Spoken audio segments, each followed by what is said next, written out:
Mesdames et messieurs, bonsoir et bienvenue dans cette nouvelle édition de Viva Événement. À la une de ce journal, 114 personnes ont été arrêtées après l'émeute qui se sont produites dans l'île de Nousbé. Un an après l'accident tragique d'Aka N'Djamam, les idées se sont partagées quant aux mesures prises par les autorités afin d'éviter que ces accidents ne se reproduisent. Un show réussi pour la compagnie Tsingyur lors du Tsingyur Fit Show ce jour au gymnase Mamasen. Enfin, les partisans du président déchu Mohamed Morsi, de nouveau dans les rues égyptiennes, nouvelle mobilisation pour exiger son retour. Des heurtons ont éclaté avec la police du Caire. Dernier bilan, 4 morts.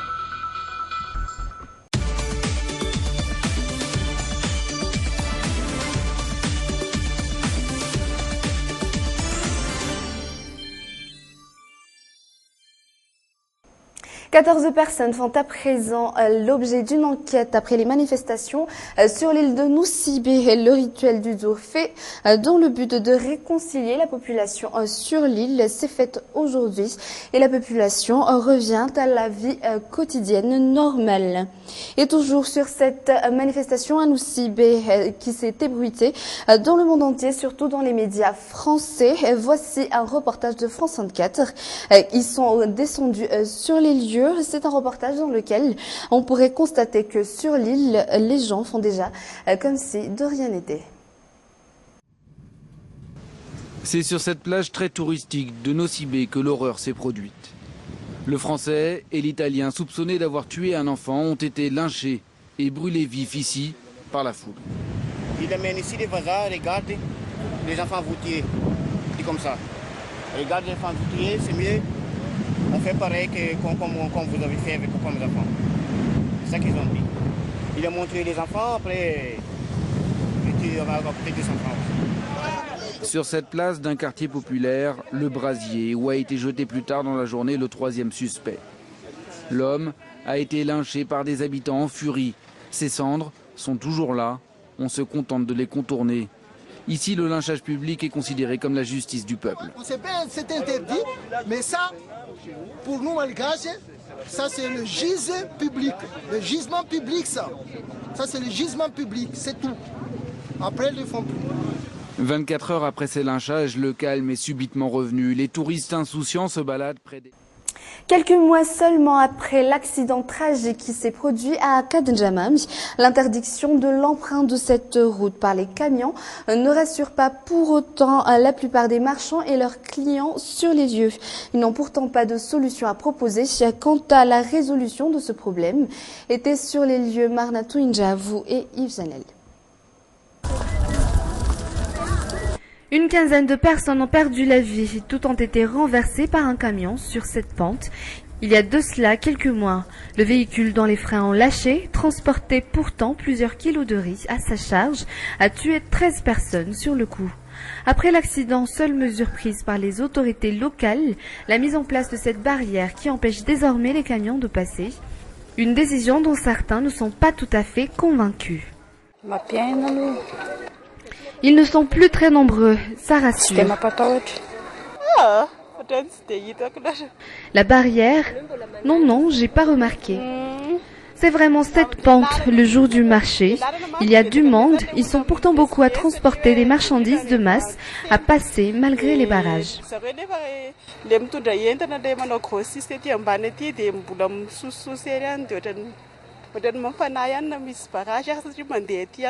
Si eux ne sont pas d'accord sur le sujet, les commerçants qui représentent la majorité sur les lieux n'en sont pas moins départagés sur cet événement tragique. Tin est convaincu que la présence de cette barrière pourrait éventuellement réduire le nombre d'accidents et de morts sur cette route. D'une certaine manière, c'est bien d'avoir posé cette barrière. On est ici au marché, il y a beaucoup de gens. Il faudrait juste que les camions ne puissent plus passer ici, dont la plupart ne suivent pas les normes mécaniques. C'est mieux pour nous qu'il y ait cette barrière.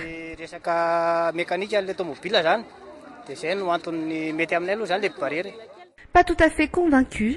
Cette mère de famille est toujours très vigilante dès qu'il y a une voiture qui passe. Elle n'a jamais pu oublier le jour de l'accident dans lequel elle a perdu son enfant.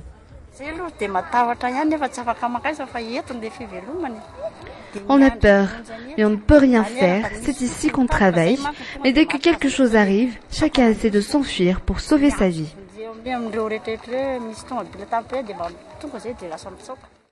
Ils ne peuvent évidemment rien faire face à cette situation. Phare, elle, essaie tant bien que mal d'effacer cette tragédie dans sa mémoire. C'est à cet endroit que le camion qui était à l'origine de l'accident s'est finalement arrêté. Si les conducteurs faisaient attention, cela n'arriverait plus, mais il y en a qui font exprès, même si on leur interdit de transporter des marchandises de masse. Personne n'a donc trouvé de mesures applicables afin d'éviter que des accidents se produisent encore sur cette route. Il revient à chacun de faire attention à sa vie.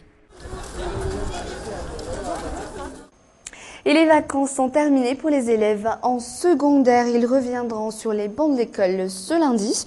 Une rentrée qui signifie déployer beaucoup d'efforts pour cette nouvelle année scolaire.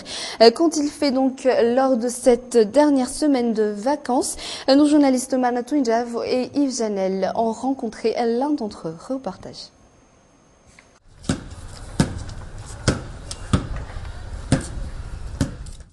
Plus que 36 heures environ, et Yarvoul se retrouvera sur les bancs de l'école. Ce matin, son ballon à la main, il profite de ses derniers jours de vacances, seul sans ses amis. Je prends un peu de temps pour moi, tout en me préparant pour la rentrée.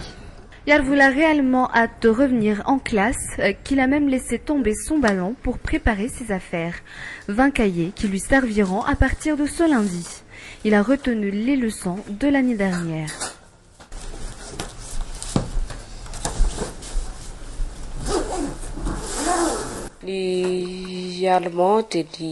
Je dois faire un peu plus d'efforts en langue, surtout en allemand et en matière scientifique. Mes notes de l'année dernière ont été assez basses.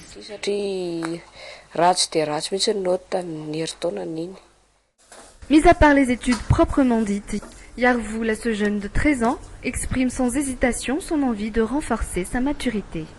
Je me dois de bien travailler en classe, d'être attentif et de ne pas bavarder des bêtises qu'il faut oublier, d'autant que je suis maintenant en classe d'examen. Yarvoul va passer son brevet d'études d'enseignement secondaire cette année, une étape importante qu'il espère pouvoir le mener à son rêve de devenir un jour guide touristique. En attendant, Yarvoul se remet à ses corvées quotidiennes.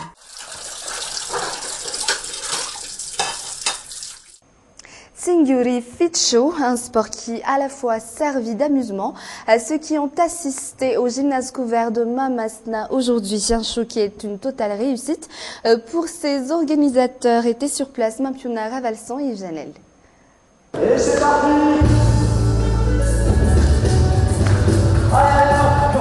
Danser, jouer tout en faisant du sport, le but recherché dans ce Tsingyur Fit Show.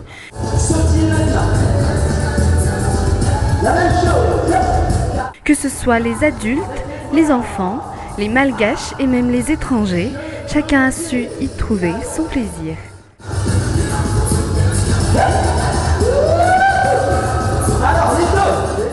Ce n'est pas aussi facile, surtout pour ceux qui n'ont pas fait d'exercice depuis des années, comme Boule.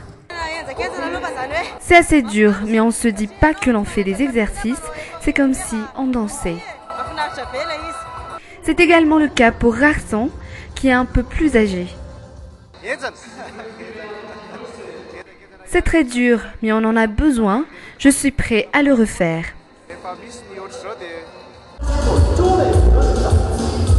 Les exercices ont duré 4 heures environ, dans lequel on a retrouvé des entraîneurs professionnels. Tout le monde est venu, c'était d'ailleurs notre but. Comme ce que nous pouvons le voir, on est en pleine mise en forme, tout le monde est dans l'ambiance, le message est passé. Le Tsingyur Fit Show continuera pour le grand public au centre Tsingyur Ambatpe, qui est ouvert à tous ceux qui veulent faire des exercices. C'est la fin de ce journal. Merci de l'avoir suivi. On vous retrouve lundi dans Midi Événement, toujours avec l'équipe de la rédaction de Viva. Au revoir.